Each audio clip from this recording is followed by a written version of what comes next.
स्वागत है आप सबका मेरे एक नई वीडियो में। आज हम रिव्यू करने वाले हैं 2024 Bajaj Dominar 400। This is the most value for money bike अगर आप टूरिंग के लिए कोई बाइक लेने का प्लान कर रहे हो। ये चीज़ आपको मैं आगे बताने वाला हूँ कि क्यों इसको मैं most value for money bike बता रहा हूँ।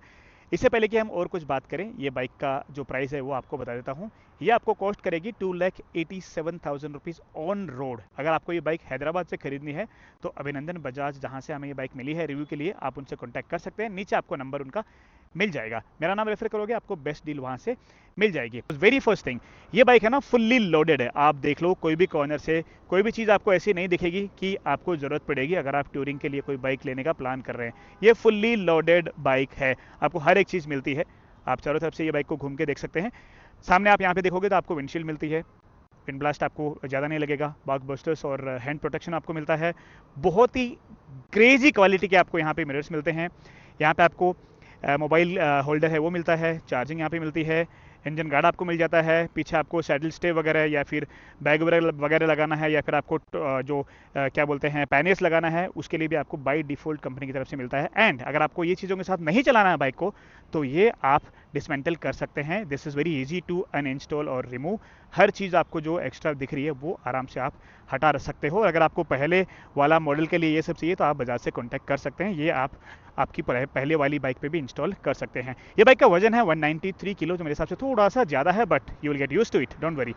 800 mm की सीट हाइट है, तो आपकी हाइट अगर 5.4 5.5 है तो भी आप ये बाइक को चला सकते हो। 157 mm का ग्राउंड क्लियरेंस है और इसमें आपको दो कलर ऑप्शन मिलते हैं, एक ये ब्लैक और दूसरा ग्रीन। मुझे लगता है कि एक दो ऑप्शन और आने चाहिए ताकि लोगों के पास और ज़्यादा ऑप्शन रहे कलर्स के।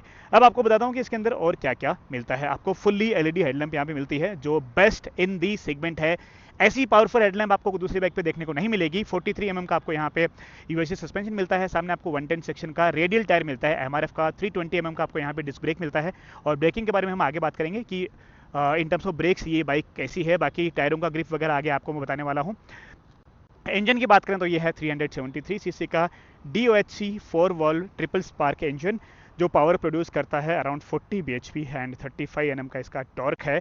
ये यहाँ पे आप देख सकते हैं 373 सीसी। ये सेम इंजन यूज़ किया जाता था ड्यूक 390 पे, जो फर्स्ट जनरेशन अगर आपको याद है। सो भाई इंजन बहुत ही पावरफुल है। लिक्विड कूल्ड इंजन है, यहाँ पे आप देख सकते हैं। इसका रेडिएटर यहाँ पे दिया गया है और कूलेंट वगैरह आप यहाँ से फिल कर सकते हैं। इंजन गार्ड आपको मिलता है एंड ड्यूल आपको आउटलेट एग्जॉस्ट यहाँ पे दिया गया है। पीछे आपको 150 सेक्शन का टायर मिलता है और ये भी रेडियल टायर है। दोनों ही टायर आपको रेडियल मिलते हैं। 150/60 17 इंच का आपको रेडियल टायर यहाँ पे दिया गया है। 230 mm का आपको डिस्क ब्रेक दिया गया है। ड्यूल चैनल आपको ABS मिलता है। पीछे पिलियन को पकड़ने के लिए ग्रैब रेल आपको यहाँ पे ये यूज़ कर सकते हैं। यहाँ पे थोड़ा सा सपोर्ट आपको यहाँ पे दिया गया है और प्रॉपर आपको 2 सीट मिलती है। 13 लीटर का आपको पेट्रोल टैंक यहाँ पे दिया गया है। यहाँ पे आपको जो टैंक पैड है वो दिया गया है, डोमिनार का नाम यहाँ पे लिखा गया है। इसके अलावा पीछे से आप देखोगे तो बाइक कुछ ऐसी दिखती है। ओपन आपको चेन दी गई है। 6 स्पीड आपको गियर बॉक्स यहाँ पे दिया गया है जो स्लीपर एंड असिस्ट क्लच के साथ आता है। एंड यहाँ पे आपको एक सेकेंडरी स्क्रीन दी गई है जिसके अंदर आपको जो गियर पोजीशन इंडिकेटर है वो देखने को मिलेगा। पहले इसमें गियर पोजीशन इंडिकेटर नहीं मिलता था, बट अब आपको मिलता है। आपको मैं एक बार ऑन करके दिखाता हूँ। यहाँ पे आप देख सकते हैं गियर पोजीशन इंडिकेटर आपको देखने को मिलेगा। टाइम आपको यहाँ पे देखने को मिल जाएगा, कितना किलोमीटर ये चली है वो देखने को मिल जाएगा। इसके अलावा यहाँ पे आपको बहुत सारे बटन दिए गए हैं, पास का, high beam, low beam, indicator, main headlamp on करने का, ऑन एंड ऑफ, और यहाँ पे आपको स्टार्ट करने का बटन दिया गया है। बहुत ही ज़बरदस्त क्वालिटी के मिरर्स यूज किए गए हैं यहाँ पे और बहुत सारे लोगों को मैंने देखा है जो अपनी मल्टी सिलेंडर बाइक्स पे भी ये जो मिरर्स है वो यूज़ कर रहे हैं आजकल। बट यहाँ पे आपको adjustable clutch and brake lever नहीं मिलता है, जो मुझे लगता है कि could have been given. But anyways next update जब आएगा तो शायद ये भी आ सकता है। चार्जर आपको दिया गया है और यहाँ पे आपको डिजिटल स्क्रीन दी गई है जिसके अंदर आपको instant fuel economy, average fuel economy, वो सब आपको देखने को मिलता है। मतलब नॉर्मल लाइफ में आपको क्या क्या चाहिए एक बाइक से वो सब आपको यहाँ पे देखने को मिल जाएगा। अब हम इसको लेके चलते हैं राइड पे एंड चलने के टाइम पे बात करेंगे कि भाई ये बाइक है ना चलने में कैसी है। सो हम आ चुके हैं मेन रोड पे और यहाँ पे ट्रैफिक हमें मिल चुकी है, तो हमारे लिए एक अलग एक्सपीरियंस रहेगा ये बाइक को चलाने का। जिन लोगों को ये बाइक ट्रैफिक में चलानी है उनके लिए भी सही है, उनको समझ में आ जाएगा। तो सबसे पहले हम बात करते हैं बाइक के इंजन के बारे में। तो देखो भाई ये सेम इंजन है जो आपको पुराने वाली मेरे हिसाब से ड्यूक जनरेशन 1 जो 390 थी ना उसमें मिलता था। एग्जैक्ट सेम इंजन है। 40 bhp पावर है, 35 Nm का टॉर्क है। अब सबसे पहले हम बात कर लेते हैं इसकी टॉर्क डिलीवरी के बारे में, मतलब परफॉर्मेंस जो है ना उसके बारे में बात कर लेते हैं। देखो जब आप थोड़ी सी बाइक को स्टार्टिंग में मूव करते हो ना वो टाइम पे थोड़ा ये टाइम लेती है, मतलब जो इनिशियल RPM है ना वहाँ पे आपको टॉर्क थोड़ा सा कम मिलता है। But the moment you hit 3500 और 4000 RPM, मतलब 3 से 4000 RPM के बाद में ये ना बहुत जल्दी पिकअप ले लेती है। सो लो एंड जो है ना वो थोड़ा सा कम है, विच इज़ नॉर्मल। तो देखो ये जो बाइक है ना ये ट्यूरिंग के लिए बनाई गई है, so keeping that in mind low and torque है ना उसमें कोई आपको दिक्कत नहीं आएगी, और उतना ज़्यादा भी कम नहीं है कि आपको ये लगे कि पावर बहुत ही ज़्यादा कम मिल रही है, एकदम से लीनियर है। But the moment you hit 4000 RPM वहाँ से ये बहुत तगड़ा पिकअप आपको देती है। सो मिड रेंज एंड इसका जो टॉप एंड है ना वो बहुत बहुत बहुत स्ट्रॉन्ग है। स्पेशली जो लोग टूरिंग के लिए ये बाइक को यूज़ करना चाहते हैं उनके लिए मैं कह सकता हूँ कि आप 120 km/h की स्पीड एंटायर डे ये बाइक पे मेंटेन कर सकते हो without any kind of issues. तो परफॉर्मेंस बहुत अच्छी है। अब रही बात लो स्पीड पे हायर गियर में चलाने की, जैसे आप लोग एटलीस्ट 50% ऑफ टाइम इसको सिटी में भी चलाओगे, स्पेशली जो लोग टूरिंग करते हैं वो सिटी में भी ऑब्वियसली जाते होंगे। सो वो टाइम पे आपको क्या है, अगर आपको लो स्पीड में हायर गियर में चलाना है तो आपको सेकंड गियर 15 से 20 की स्पीड तक चलाना होगा, और अगर आपको थर्ड गियर शिफ्ट करना है ना तो आपको 20+ की स्पीड पे ये बाइक को रखना पड़ेगा। आपको यहाँ पे एक छोटा सा डेमो में दे देता हूँ, आपको गियर यहाँ पे देखना पड़ेगा। मैं गियर डाउन कर देता हूँ। अभी आप देखिए मिनिमम आपको स्पीड बता देता हूँ कि थर्ड गियर में कितनी स्पीड पे आप इस पर चल सकते हो।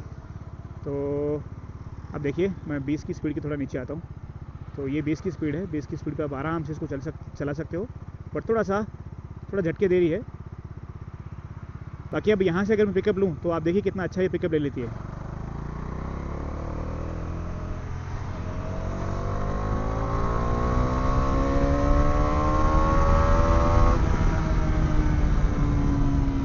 देखा आपने, थर्ड गियर में ऑल द वे 100+ की स्पीड पे चलेगी। ट्रिपल डिजिट स्पीड मेंटेन करना ये बाइक पे मक्खन है, मतलब आराम से बायत का खेल बोलते हैं ना वो है।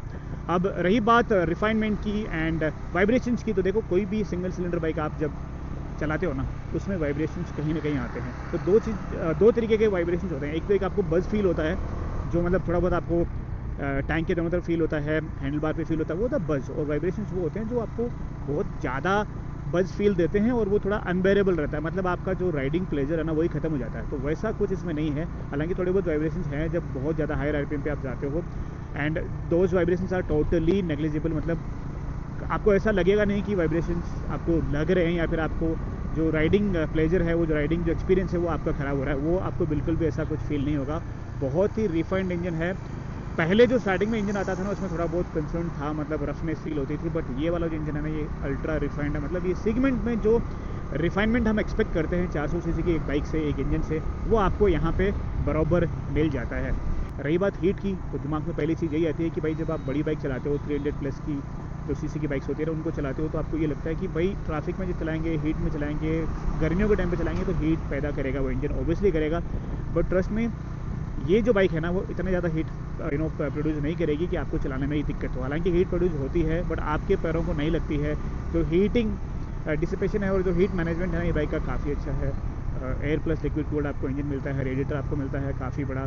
सो आई डोंट थिंक आपको हीट को लेकर कोई भी दिक्कत होने वाली है, स्पेशली जब आप सिटी में चलाते हो ना तो वो टाइम पे आपको कोई भी दिक्कत ये बाइक से नहीं आने वाली है। मैं भी इसको सिटी में ही चला रहा हूँ, अभी थोड़ा सा ओपन रोड पे लेके आया हूँ बाहर की तरफ, ताकि आपको एक एक्सपीरियंस दे सकूँ मैं अच्छा वीडियो बना के। बट सिटी में आपको कोई भी दिक्कत नहीं होने वाली है इसकी हीट को लेकर। हालांकि थोड़ा सा फ़ैन का आपको आवाज़ सुनाई देगा, which is normal in KTM, Bajaj, even TVS का जो बड़े बाइक्स में देख सकते हैं, तो थोड़ा वो जो आवाज़ है ना फ़ैन का वो आपको सुनाई देगा। आप 1 या 2 दिन में उसकी यूज़ हो जाओगे तो आपको वो उतना बॉदर नहीं करेगा। अब हम बात करते हैं इसके गियर बॉक्स के बारे में। यहाँ पे आपको स्लीपर एंड असिस्ट क्लच दिया जाता है, तो अगर आप अब्रप्टली कभी भी गलती से बहुत ज़्यादा डाउनशिफ्ट कर देते हो तो पीछे का टायर जो है ना वो लॉक नहीं होता है, जिससे क्या बाइक गिरती नहीं है। और क्लच का जो पुल है वो भी काफ़ी लाइट है, मतलब इन द सेगमेंट मैं कह सकता हूँ लाइटेस्ट हो सकता है, बिकॉज बहुत लाइट है क्लच का पुल। अगर आप बार बार गियर शिफ्ट भी करते हो ना तो आपको कोई भी दिक्कत गियर शिफ्ट करने से नहीं आने वाली है। अब हम बात करते हैं गियर शिफ्ट के बारे में। तो गियर शिफ्ट काफ़ी स्मूथ है, ठुड वाला आपको साउंड आता है, फील आता है कि आपने गियर शिफ्ट कर दिया। मैं इसको 3 दिन से चला रहा हूँ अभी, और मुझे 1 या 2 बार ऐसा लगा कि ये फॉल्स न्यूट्रल में जा रही थी, मतलब जब मैं फर्स्ट गियर से सेकंड गियर में डाल रहा हूँ तो वो टाइम पे थोड़ा सा मुझे फॉल्स न्यूट्रल का कंसर्न आया, विच इज़ नॉर्मल, बिकॉज हो सकता है कि मेरे लिए एक नई गाड़ी है और मैं उतना यूज़ टू इसके हुआ नहीं हूँ। बट आपको गियर शिफ्टिंग को लेके, क्लच के पुल को लेके कोई भी दिक्कत ये बाइक से नहीं आने वाली है। बात करते हैं सस्पेंशन की, जो बहुत ही मायने रखता है, स्पेशली लॉन्ग राइड आप करते हो या फिर पिलियन के साथ राइड करते हो। तो सामने का सस्पेंशन जो है ना USD सस्पेंशन है, थोड़ा सा स्टिफ आपको फील देगा, बट वो स्टिफ फील है ना वो ओनली 60-70 की स्पीड के बाद में देगा। उससे पहले कोई भी बेड रोड पर आप लेके चले जाओ उसको आराम से आपको कंफर्टेबल राइड मिल जाएगी। मतलब इसका जो बिहेवियर है ना सस्पेंशन का, स्पेशली सामने वाले सस्पेंशन का, वो थोड़ा सा अलग है। 60-70 की स्पीड के बाद में थोड़ा सा स्टिफ हो जाता है, विच इज़ नीडेड, बिकॉज जब आप हाई स्पीड पर जाते हो तो बाइक का सस्पेंशन स्टिफ रहना ज़रूरी है, नहीं तो आपकी बाइक ज़्यादा स्टेबल नहीं रहेगी। बट उसके नीचे आप चलाते हो तो आपको कंफर्टेबल राइड आराम से ये सस्पेंशन दे देगा। पीछे का सस्पेंशन ऑब्वियसली आपको थोड़ा सा उछालेगा, और जिस सेटिंग पर मैं ये बाइक को चला रहा हूँ ये बाई डिफ़ॉल्ट सेटिंग है जो कंपनी से आती है। अब पीछे का जो सस्पेंशन है वो मोनोशॉक सस्पेंशन है, उसको आप चाहो तो ट्यून कर सकते हो। आप नियर बाई कोई भी सर्विस सेंटर में जाकर उनको बोल सकते हो थोड़ा सा आपको सॉफ्ट चाहिए सस्पेंशन, तो वो आपके लिए करके दे देंगे, एंड जिससे क्या आपको ज़्यादा अच्छी कंफर्टेबल राइड मिल सके। सस्पेंशन को लेकर आपको कोई भी दिक्कत मेरे हिसाब से ये बाइक से कभी भी नहीं होने वाली है। अब हम बात करते हैं ब्रेक्स के बारे में। तो यहाँ पे देखो पीछे का ब्रेक नहीं बाइक का वो उतना ज़्यादा इफेक्टिव नहीं है, मतलब नॉर्मली हर बाइक में वैसा ही कंसर्न रहता है कि पीछे का ब्रेक जब आप लगाते हो तो बहुत ज़ोर से अगर दबा दोगे तो जो ABS है वो जल्दी इंटरवीन कर जाता है। यहाँ पे भी ऐसा ही होता है, बट सामने का ब्रेक ऑन स्पॉट है, मतलब जहाँ पे आपको बाइक रोकना है वहाँ पे झट से रुक जाएगी। बहुत अच्छी बाइक है। दोनों ब्रेक्स अगर आप कॉम्बिनेशन में यूज़ करोगे तो आपको कोई भी दिक्कत ये बाइक से नहीं आएगी। हालांकि पीछे के ब्रेक पे हम बहुत कम रिलाई होते हैं, अगर प्री डिसाइडेड कहीं आपको रोकना है तो आप पीछे का ब्रेक यूज़ कर सकते हैं। बाकी नॉर्मली मैं फॉलो करता हूँ 70% सामने का, 30% पीछे का मैक्सिमम, ऐसा मैं यूज़ करता हूँ, जिससे क्या है मुझे आज तो कोई प्रॉब्लम कोई भी बाइक से आई नहीं कहीं भी रोकने के लिए। सो आपको ब्रेक्स को लेके आई डोंट थिंक कोई भी दिक्कत ये बाइक से होने वाली है। अब रही बात सीटिंग पोस्चर की, तो this is one of the most comfortable bike in the segment 400 CC के सेगमेंट में, और कोई भी बाइक पे आपको इतना कंफर्ट फील नहीं होगा। कोई भी बाइक आप देख लो, या तो थोड़ी सी ज़्यादा एग्रेसिव होगी, या फिर सीट हार्ड होगी, या फिर हैंडल बार कम वाइड रहेगा, बट यहाँ पे डोमिनार 400 आपको बहुत ही कंफर्टेबल राइडिंग पोस्चर देती है। मतलब हैंडल बार भी सिंगल पीस का है, मतलब सिंगल पाइप हैंडल बार है, बट थोड़ा सा ऊपर की तरफ है और काफ़ी वाइड है, तो आपको बैठने में कोई भी दिक्कत नहीं होगी। सीटिंग कंफर्ट, मतलब सीट की बात करूँ तो प्रॉपर सीट है। आपका अगर बिल्ड थोड़ा हेवी भी है तो भी आप आराम से बाइक पे बैठ सकते हो। आपकी राइडर की सीट पे बहुत कंफर्टेबल है। मेरे हिसाब से one of the only bike जहाँ पे आपको आफ्टर मार्केट कुछ जुगाड़ करने की ज़रूरत नहीं पड़ेगी। अगर आपको लॉन्ग राइड्स वगैरह करना है, ये सीट आपके लिए काफ़ी है। तो यहाँ पे आपको एक प्रॉपर पिलियन का सीट मिलता है, और पकड़ने के लिए ग्रैब रेल है, और ये टोटली लोडेड बाइक है। टूरिंग एक्सेसरीज़ के साथ आपको ये मिलती है कंपनी से। ये आपको मिलता है बग बस्टर्स, विंडशील्ड मिलती है, मोबाइल माउंट मिलता है, चार्जर आपको मिलता है। पीछे आपको अगर पैनियर्स वगैरह लगाना है तो उसका स्टे मिलता है। अगर आपको सैडल बैग लगाना है तो उसका स्टे मिलता है। मतलब कोई भी ऐसी चीज़ नहीं है जो मुझे लगता है कि आपको आफ्टर मार्केट लगानी पड़ेगी। At the same time engine जो क्रैश गार्ड है वो भी आपको दिया गया है, काफ़ी वाइड है, मतलब उतना वाइड भी नहीं है कि दूसरों को लग जाए, बट हाँ अगर बाइक कभी गिरती है तो आपकी बाइक सेफ़ रहती है, ज़्यादा कुछ नुकसान नहीं होता है। सो ट्यूरिंग के लिए रेडी है। आप शोरूम पे जाइए और इसको लीजिए, बस और कुछ आपको कराने की ज़रूरत नहीं पड़ेगी। हाँ पेट्रोल आपको भरवाना पड़ेगा ऑब्वियसली, वो तो आपको कंपनी वाले नहीं देंगे। अब हम बात करते हैं माइलेज के बारे में। तो यहाँ पे अगर आप देखोगे ना, तो क्लोजली मैं दिखाता हूँ। यहाँ पे मेरे को जो माइलेज है ना, अभी तो रिफिल दिखा रहा है, अभी जस्ट रिफिल दिखाना स्टार्ट किया, तो मेरे को 32-35 ऐसा माइलेज दिखा रही थी। ये इंस्टेंट माइलेज है। एवरेज जो माइलेज है ना वो आपको सिटी में अगर आप चलाओगे ना तो 28 से लेकर 32 के बीच में आपको मिल जाएगा, 28 से लेकर 32। और ये मैं ऐसा नहीं कर रहा हूँ कि मैं गाड़ी चला रहा हूँ इसलिए, मैंने बहुत सारे यूट्यूब वीडियोज़ भी देखे जहाँ पे लोगों ने बताया कि हाँ भाई 28 से लेकर 32 का माइलेज ये बाइक आराम से दे देती है सिटी में। तो मेरे हिसाब से कोई भी दूसरी बाइक नहीं देती है 30 प्लस का माइलेज, तो कोई भी दूसरी 400 सीसी वाली बाइक देती ही नहीं है। रही बात हाईवे की, तो हाईवे में आपको आराम से ये बाइक 35 प्लस का माइलेज दे देगी। अगर आप 110 या 100 की स्पीड भी मेंटेन करते हो तो आपको 30 प्लस का माइलेज ये बाइक आराम से दे देगी। और ये आप कोई भी वीडियो आप उठा के देख लीजिए माइलेज टेस्ट का डोमिनार का, आपको हर वीडियो में यही बोलेंगे कि भाई माइलेज किंग है। सो माइलेज को लेकर आपको कोई भी दिक्कत ये बाइक से कभी भी नहीं आएगी। भी आप देखिए मेरे को 30 प्लस का माइलेज दिखा रहा है, और मैं अभी चौथे गियर में चल रहा हूँ, and I am not going on high speeds also, मतलब नॉर्मल स्पीड में मेंटेन कर रहा हूँ यहाँ पे। So mileage one of the best in the segment, मतलब इतना माइलेज आपको दूसरी कोई बाइक से मिलेगा ही नहीं when I compare with any touring bike. अब सिस्टम कंसोल की विजिबिलिटी ठीक ठाक है, मतलब जिस टाइम पे ये बाइक को लॉन्च किया गया था ना वो टाइम के हिसाब से तो ये सिस्टम कंसोल काफ़ी अच्छा है। बट अब मुझे लगता है कि अपग्रेड आनी चाहिए, सिस्टम कंसोल इसका अपग्रेड होना चाहिए। कुछ और भी चीज़ें हैं इसमें दी जानी चाहिए, जैसे कि ट्रैक्शन कंट्रोल वगैरह है। एंड एक चीज़ और भी आपको पता है, क्रूज़ कंट्रोल, जो आजकल टूरिंग बाइक पे मैंडेटरी हो गया है अपने लिए, मतलब जो राइड करते हैं उनके लिए। बिकॉज कई हाईवेज़ इंडिया में बहुत सारे हाईवेज़ ऐसे हैं जहाँ पे हम आराम से क्रूज़ कंट्रोल यूज़ कर सकते हैं। बट अभी आपको जो सिस्टम कंसोल दिया है उसके अंदर आपको हर चीज़ मिल जाती है। इंस्टेंट माइलेज मिल जाता है, एवरेज फ्यूल एफिशिएंसी मिल जाती है, हर एक चीज़ जो आपको एक्सपेक्टेशन रहती है कि मेरे को ये सब चीज़ें दिखनी चाहिए वो सब आपको यहाँ पे दिख जाता है। तो सिस्टम कंसोल को लेके मुझे कभी भी कोई दिक्कत थी भी नहीं, और कभी कोई ऐसा लगा नहीं कि आउटडेटेड है। बट अब मुझे लगता है कि हाँ इसमें कुछ अपडेट्स की जानी चाहिए, बिकॉज ये बजाज के लिए एक प्रीमियम बाइक है, तो प्रीमियम बाइक को वो प्रीमियम सेगमेंट में रखना है तो थोड़ा बहुत अपडेट्स करना ही है। हम बात करते हैं हेडलाइट के बारे में। तो भाई this is the best headlight setup on A 400cc touring bike. ये बाइक में आपको कभी भी दिक्कत नहीं आएगी लाइट को लेके, कभी भी आपको ऐसा लगेगा नहीं आपको आफ्टर मार्केट कुछ लाइट लगानी है। The best in the segment, fully LED headlamp है। और जब बजाज ने ये बाइक को लॉन्च किया था तभी से मुझे ना ये बाइक की हेडलाइट बहुत अच्छी लगती थी, और आज भी कोई भी ऐसी दूसरी बाइक नहीं है जिसके अंदर इतनी पावरफुल आपको हेडलैम्प मिलती है। बहुत अच्छी है, एलईडी, फुल एलईडी हेडलैम्प आपको मिलती है। आप टूरिंग करो, नाइट में राइड करो, आपको कोई भी दिक्कत ये बाइक से नहीं आएगी इन टर्म्स ऑफ हेडलाइट। अब रही बात कुछ चीज़ों की जो मुझे लगता है कि यहाँ पे इम्प्रूवमेंट किया जा सकता है। पहली चीज़ तो ये है कि भाई इसमें आपको सिस्टम कंट्रोल अभी अपडेट करने की ज़रूरत है।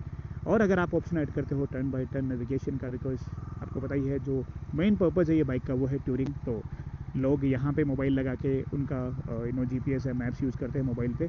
इंस्टेड अगर आप दे दोगे कंपनी की तरफ से तो अच्छा हो जाएगा, बिकॉज अभी कंपनियाँ देना स्टार्ट कर चुकी हैं। At least turn by turn navigation दे दो, it will be good for all the bikers those who do touring. That's a first thing.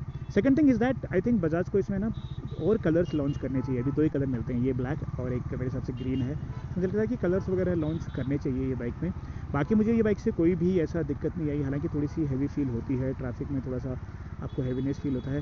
दूसरी चीज़ ये है कि अगर आप चाहते हैं कि लोग ये बाइक को सिटी में भी यूज़ करें, मतलब यूज़ करते हैं, तो मुझे लगता है कि थोड़ा सा जो लो एंड पिकअप है ना वो ये बाइक का इंप्रूव होना चाहिए। हालांकि ऐसा नहीं है कि ये इंजन कैपेबल नहीं है, ये बहुत कैपेबल इंजन है। मैंने 390 ऑन की है जो जनरेशन 1, तो ये बहुत कैपेबल इंजन है, तो इसकी ट्यूनिंग की जा सकती है। बाकी मुझे कोई भी ये बाइक से दिक्कत नहीं आई। अब आपको बताता हूँ कि ये बाइक क्यों आपको लेनी चाहिए। Very first thing is that सबसे कम पैसे की बाइक है, 2,87,000 रुपीज़ आपको ऑन रोड देना पड़ता है। ट्यूरिंग सेगमेंट में कोई भी दूसरी बाइक आपको ये प्राइस पे मिलती नहीं है। 3 लाख के नीचे कोई भी आपको बाइक मिलती नहीं है ट्यूरिंग सेगमेंट के लिए, with 6 speed gear box and this much of power. कोई बाइक नहीं मिलती। आप मुझे नाम बताइए जो आपको 3 लाख के नीचे मिलती है ट्यूरिंग सेगमेंट में। दूसरा पॉइंट ये है कि ये बाइक काफ़ी ह्यूज दिखती है, आपको एक बहुत बड़ी बाइक का फील देती है। तीसरा चीज़ ये है कि ये बाइक हाई स्पीड पे बहुत स्टेबल है। You compare with any other bike in the segment, this is the most stable bike in the segment. चौथी चीज़ है कि इसकी जो हेडलैम्प है ना वो बहुत पावरफुल है, इट्स वेरी पावरफुल। आपको आफ्टर मार्केट कुछ लगाने की ज़रूरत नहीं पड़ेगी। इसके अलावा बजाज को जो मेंटेनेंस है ना वो बहुत कम रहता है, बहुत इकोनॉमिकल बाइक रहती है, माइलेज आपको ज़्यादा मिलता है, जो बाइक का मेंटेनेंस है वो कम होता है, और जो पार्ट्स की अवेलेबिलिटी है ना वो आपको बहुत ईजिली मिल जाती है। मतलब कहीं भी आप जाओ आपको बजाज का सर्विस सेंटर, आपको बजाज का शोरूम कहीं भी मिल जाएगा। एंड इसके अलावा जो लोग ज़्यादा माइलेज एक्सपेक्ट करते हैं और माइलेज के लिए बाइक को लेते हैं along with the purpose of riding और टूरिंग, तो उनके लिए बेस्ट बाइक है। This is the most value for money bike in the segment. हालांकि थोड़ी सी बाइक ज़्यादा लाइमलाइट में आई नहीं, मोस्ट अंडररेटेड मैं कह सकता हूँ ये बाइक इन द सेगमेंट। आप देखो भाई कितनी खूबसूरत ये दिखती है, लुक्स ह्यूज। सो भाई अगर आपको एक वैल्यू फॉर मनी बाइक चाहिए, कम मेंटेनेंस, ज़्यादा माइलेज, एक बड़ा look and high speed stability आपको अच्छी चाहिए, तो आप डोमिनार 400 ले सकते हैं। अगर आपको ये वीडियो अच्छा लगा तो प्लीज़ लाइक करें। मैं आपको मिलता हूँ नेक्स्ट वीडियो में। आपको नेक्स्ट वीडियो किस बाइक का देखना है मुझे आप कमेंट करके नीचे ज़रूर बताएं। सी यू, बाय बाय।